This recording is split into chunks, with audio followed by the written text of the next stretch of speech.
Мартинички бързала. Тра-ла-ла-ла-ла-ла. Ла-ла-ла-ла-ла. Не. Те са готови. Едно. Добре, може и да не са готови. Здравейте на всички! Днеска е малко ехорунд, защото имах супер много работа през последните 2 седмици и изобщо не можах да свърша нищо за вас. За нас. Така че днеска набързо ще минем покрай 1-2 плетки, а пак то си е и празник днеска. Но се надявам през следващата седмица да свършим доста работа. Ще видим как ще станат нещата. За сега една бърза плетчица и ще ви обясна после защо я правим. Сега, обаче, първо, това е едно парче ли е? Сега, това е... То може и да е едно парче. Мислиш ли, че ще почнем да го разплитаме това? Крайче! Не. Оп.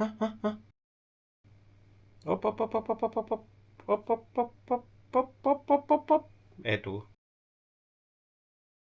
Не.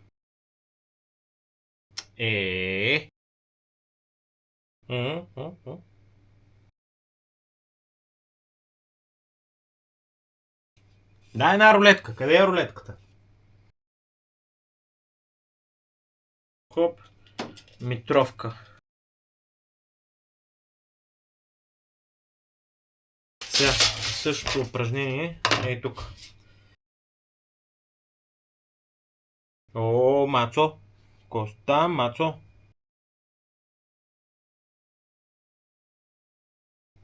Това трябва да стигне. И по принцип тук сме готови.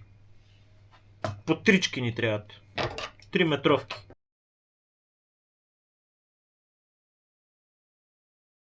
Ето какво ни трябва.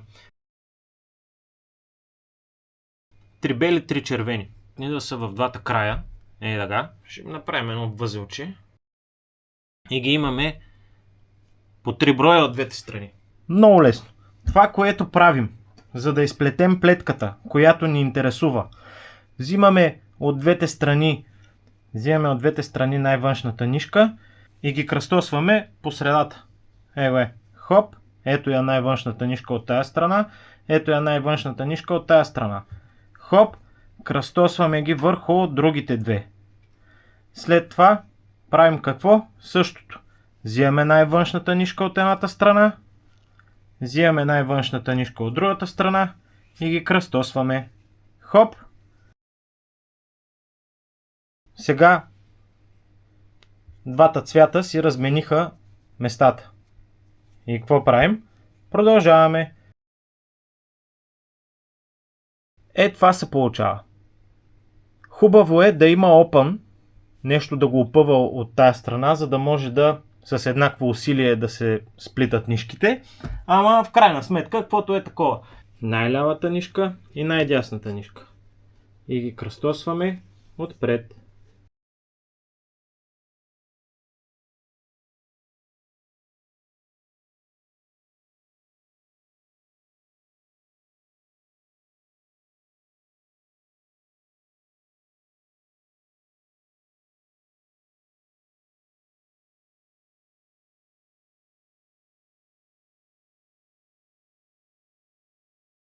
Почти накрая сме.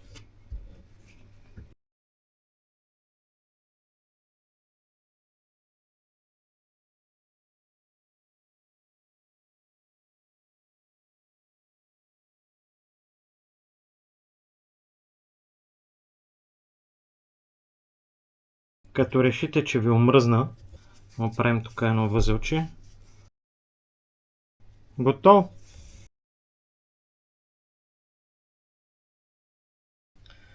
От 6 парченца по 1 метър изкарахме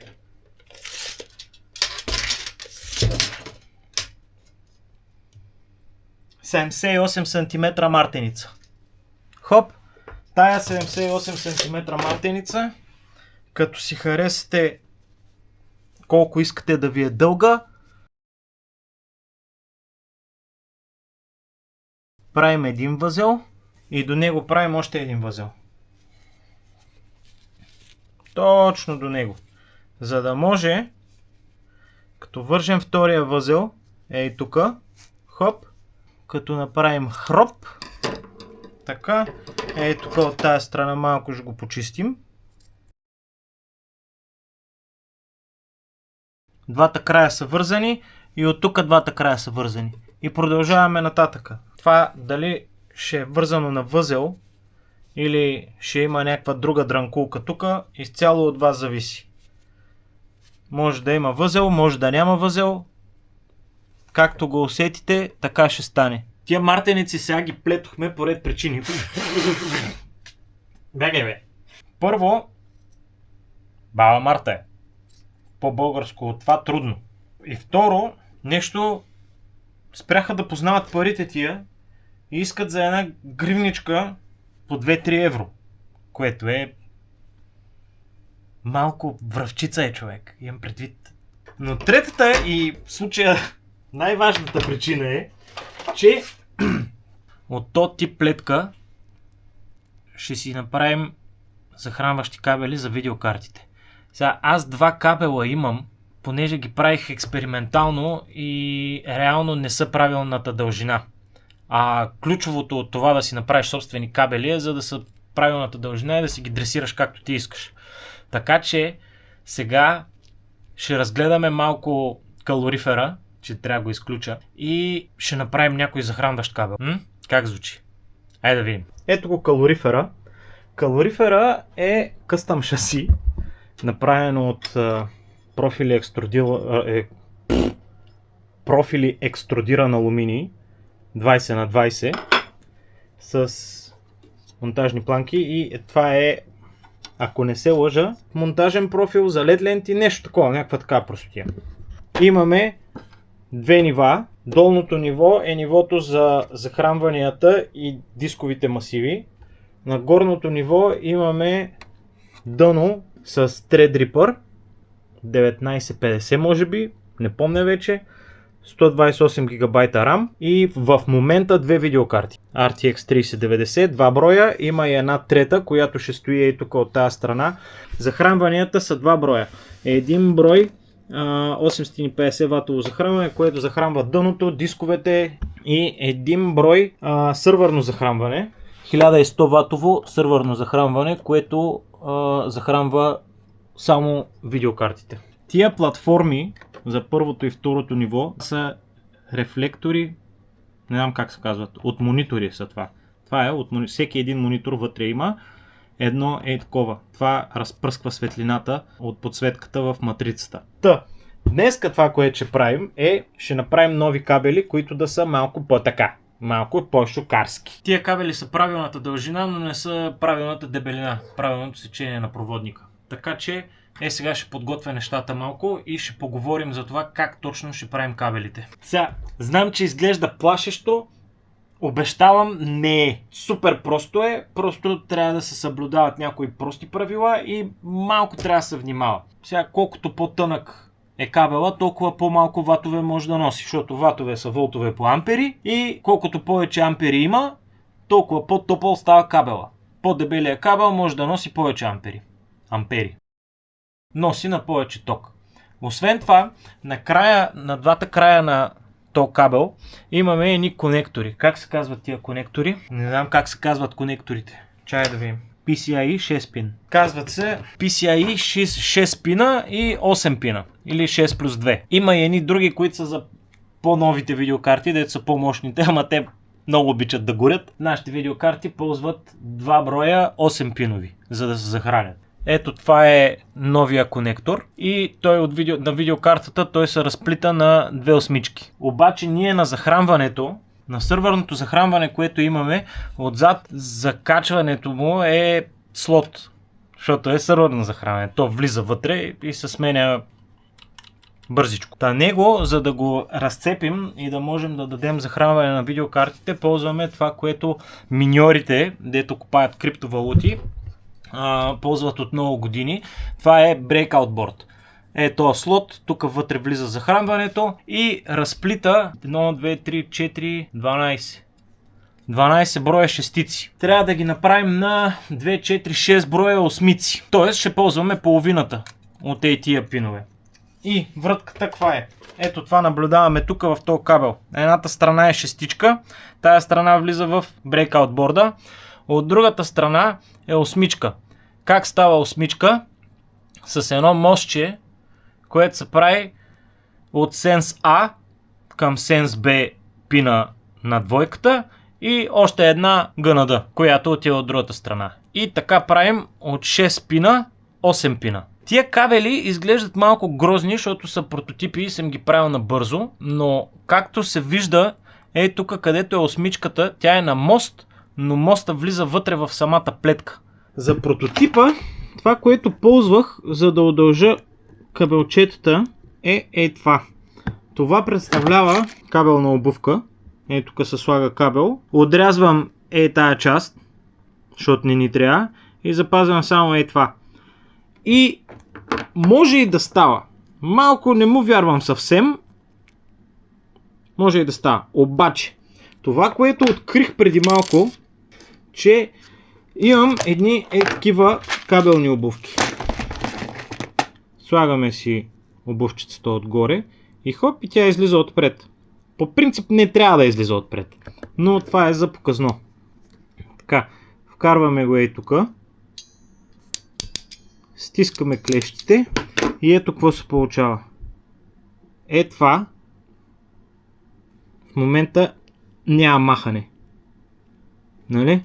Колкото и да го дърпам, не мога да го извадя. Това се прави, за да може като го вкараш в клема и там пластинката като се затегне, да не излиза и да направи хубав контакт. Сега, защо ви разказвам цялото това нещо?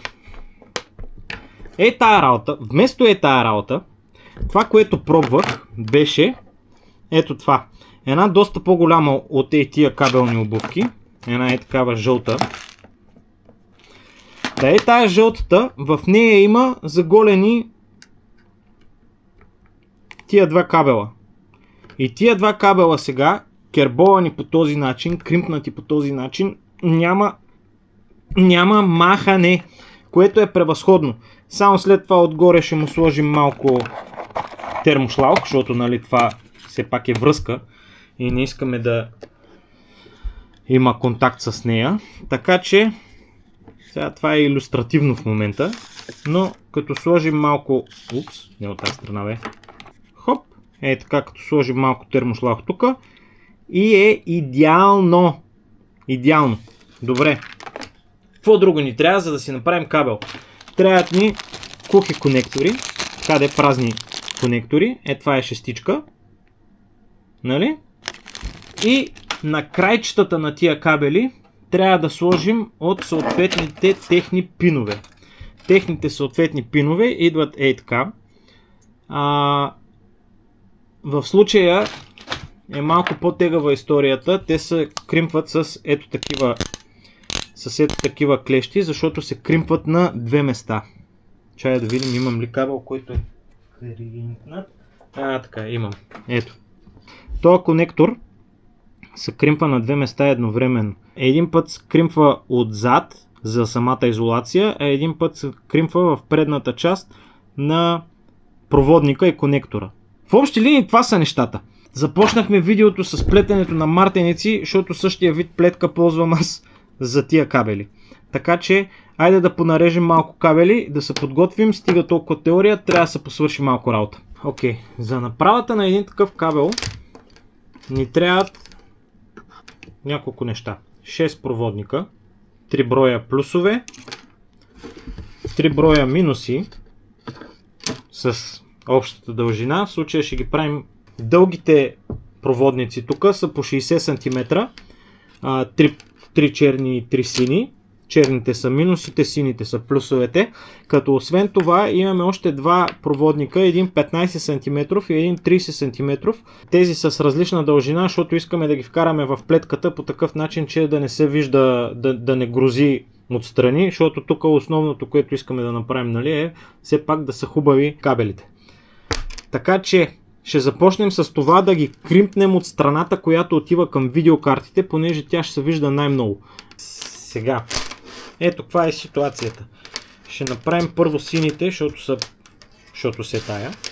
Тук имам един инструмент, който може и без него по принцип, но с него е една идея по-лесно. Добре. Това май повече го направихме, няма значение. Сега ще видим. Ако трябва, ще ги орежем. Тия пинове идват така на лентичка и от тая лентичка просто хоп-хоп и падат. Добре. За да се кримпнат хубаво, значи имат предни ушенца и задни ушенца. Задните ушенца трябва леко да се започнат да се сгъват, защото иначе клещите ги смачкват много неприятно и падат. А това, което правим ние, започваме ги, тук, хоп, това е. Само това ни трябва. Мамицата му как не може да се фокусира. Само това ни трябва. Леко само да се започне, за да влезе кабела вътре. Добре. И сега, след като вече сме го направили това, ето това е, което търсим.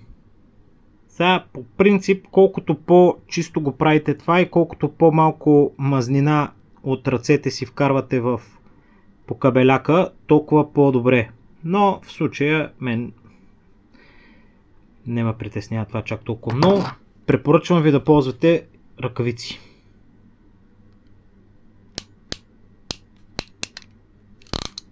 Хоп.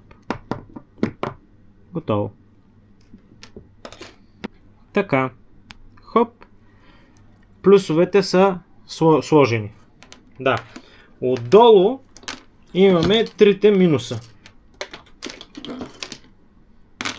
Те не са 3 минуса, те са 2 минуса и сенс, което е като минус в общи линии, ама се тая. Нали? Терминологията е важна. Понякога. Така. Слагаме ги и тях. Хоп. И хоп.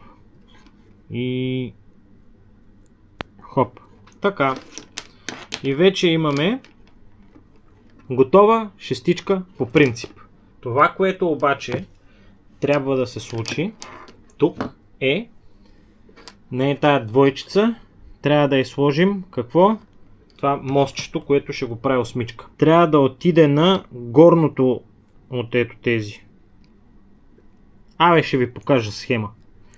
Но по схемата, която виждаме в момента, ето средния пин трябва да дойде.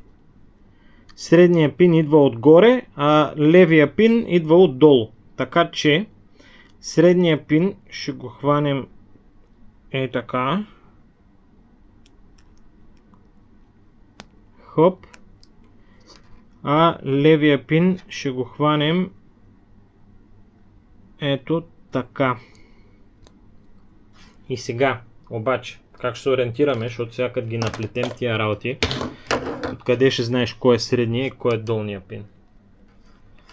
Така, тези двата ще са така, а пък тези двата ще са така. И това цялото нещо ще трябва малко да го посъобразим, защото, нали. Добре, я да видим. Аз ще ти кажа как ще го направим. Ще го маркираме много просто. С едно такова парченце. Значи синьото е това, а черното ще е това. Хоп, хоп. И правим така. Режем две. В случая това е термошлаух, ама ще го ползваме като бананка. Значи средния е бял, помните ли? Средния е бял, а пак левия е син. Сеш се? След като сме навкарвали всичко тук вътре, е време да наплетем, да направим кабела. Късичкото кабелче ще ходи на бялото, това ще си го запиша тук. К-Б, а пък дългия ще отиде на синьото. По този начин няма да забравя кое какво е. Така. Също, нещо последно. Хубаво е кабелите да са колкото се може по-топли. Студен кабел е с твърда, студен кабел е твърда изолацията и не е много пластична. На нас ни трябва да може да се гъне сравнително лесно. Сега, понеже тук имаме общо 8 кабела, ще ги разделим на 4 по 4, но принципът е същия. И продължаваме нататък. Както преди малко с мартениците. Нищо сложно няма. Най-левия и най-десния. Сега, понеже тук кабела е малко по-дебел, нали? И ще трябва лекичко така да го поприберем ръчно.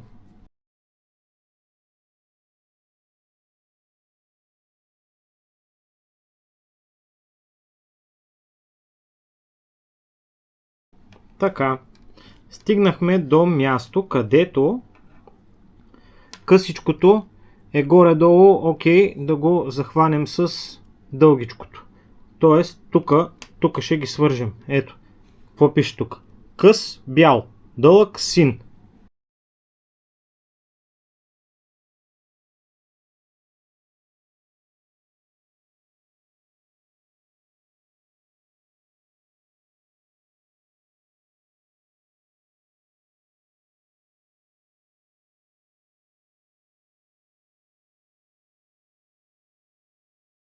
Така, ще отрежем тук малко, ще отрежем, така ще го отрежем, така, и сега, тия двете парченца, двете крайчета, дето ги таковахме, да ги изрежем, гледаме да сме внимателни, за да не нараним проводника, нали? Бегай, бе.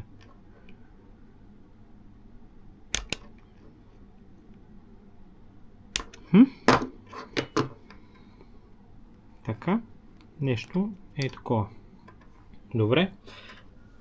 То това мога да са махали, бе.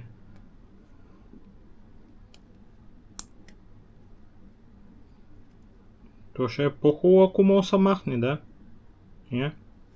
Чай да видим. Май тая част на ферулката може да се махне.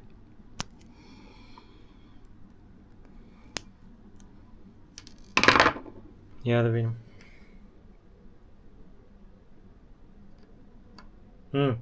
Това сега не влиза. Ех, мама ти мръсна и буклук.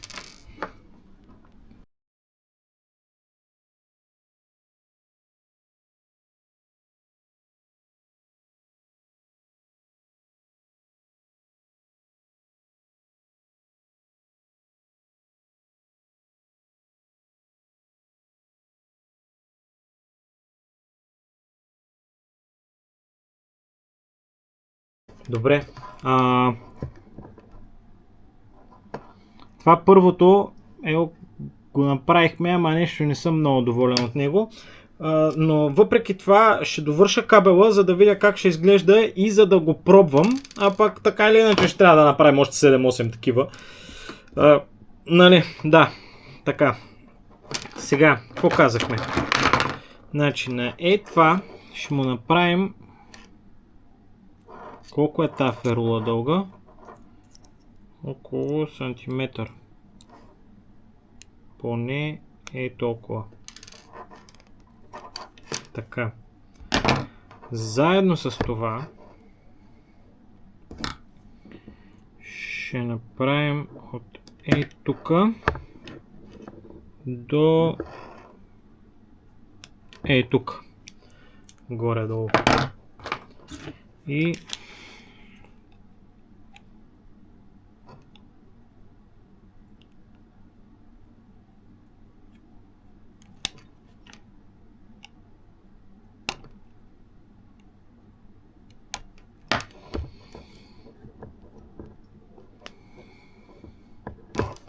така. Казахме, че на ферулката я махаме пластмаската, за да е по-така. Така. Малко я захапахме, ама няма голямо значение. Добре. И ще ми трябва по-дълго парче този път. Ще сложим по-дълго парче от това. Давай първо да го хванем и после ще видим какво ще ни трябва. Така, какво казахме? Тия двете. Това трябва да го махнем първо. Ни трябва тук. Така, вкарваме в ролката. Бегай бе. Влезни вътре. Влезна вътре. Така. Добре, сега вкарваме кримпачката тук в кабела. Така. Стискаме го едно хубаво. Стискаме го още едно хубаво. За да сме сигурни, че няма да излезе повече. И сега на това ще му направим поне толкова. Така, много влиза тук. Поне толкова. За да може да го обхване хубаво и от двете страни. Ето така. За това говорим.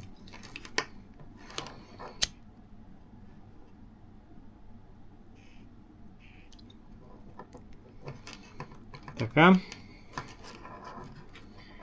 И малко така. И също така малко така. Така. Добре. И сега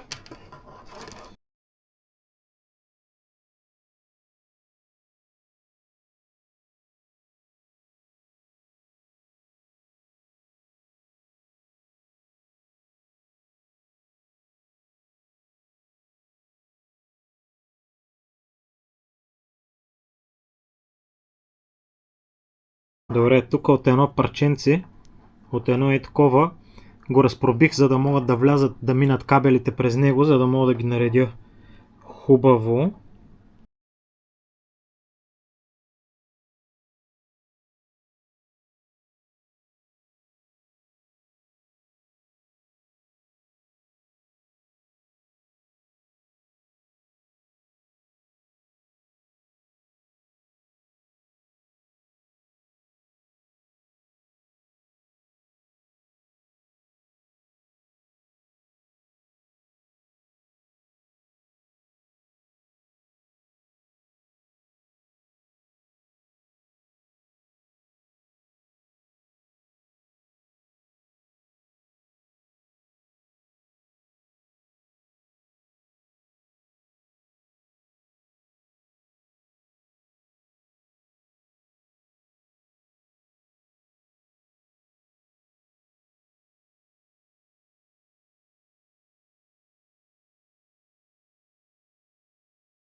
Така. Това лекенко така се хоп-хоп дресира. Така. Така. И по принцип ето това е кабела. От едната страна шестичка, от другата страна осмичка. Добре изглеждащ кабел. Сега обаче, преди да го закача на 3090-ките, ще трябва да го изтествам. Защото не че не си вярвам, нали? Ама все пак. Ама това много дълго стана. Да, няма да го тествам на калорифера това, ще го тествам на другия компютър, дето не ми пречи дали ще изгори или няма да изгори. Това е кабела. Ще трябва да направя още 6-7 такива. 6. Защото, както казах, на това не му вярвам особено, ама все пак искам да го пробвам, защото, нали? Абе, ще се видим. Следващата седмица ще се видим няколко пъти, защото времето почва да става хубаво и като почва да става хубаво времето, имаме да свършим доста неща. И по градинката, и по другия проект, дето малко го заебахме, и това онова. Но ще ги направим нещата. За сега ви казвам чао!